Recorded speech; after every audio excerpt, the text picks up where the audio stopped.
In the shadow of Detroit's newest gym, Little Caesars Arena is a trail of so far unfulfilled promises that are about to get national television exposure. We're talking about District Detroit, the huge neighborhood development that was supposed to accompany the arena. Jason Colthorpe has been talking to the people who've been keeping score on the deal, and many of them don't see any progress. Jason.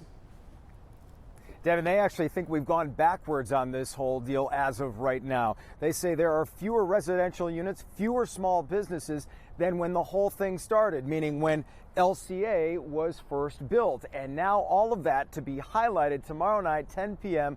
on HBO's Real Sports, which has been investigating this for the last year. It's a Pistons playoff game night, which means things are busy around Little Caesars Arena. But around a few corners in what the Illiches and Olympia have dubbed District Detroit, things aren't as busy as some would like. 700 units of new residential hasn't happened.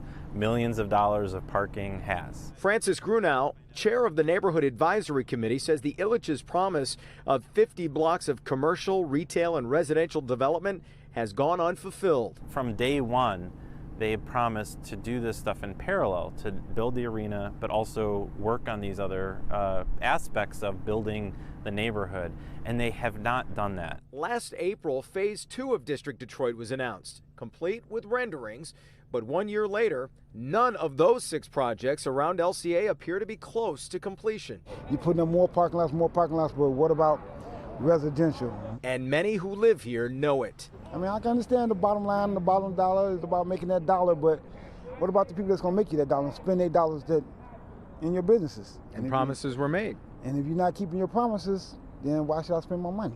I think just telling this story and making people aware of what else the district was supposed to be and what it yet could be is really what we need to, focus on. Now, we reached out to Olympia and the Illich family for a comment on this story and got no response. We also asked for a comment from the city, and they were glad to talk about this. And of course, they're happy with the progress, which you might expect. They're partners with the Illich family and Olympia. And they say, as it comes to this project, they think the progress is going well. But as to that difficult timeline, the city said this, and I want to read you part of its statement. The reality is that major development often takes time. Some projects announced several years ago are still not under construction due to a variety of unexpected factors. When you take on a 50-block redevelopment, it's not surprising that some aspects will move more quickly than others. Devin? Well, Jason, it does look like work is being done on some of the Phase 2 buildings, but are you getting any sense of a timeline for that?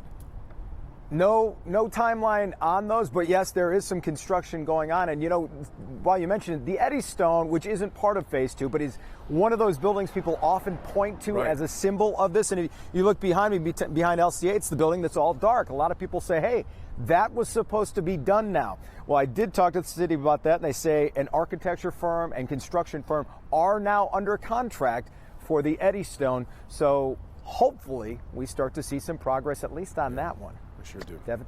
All right, Jason.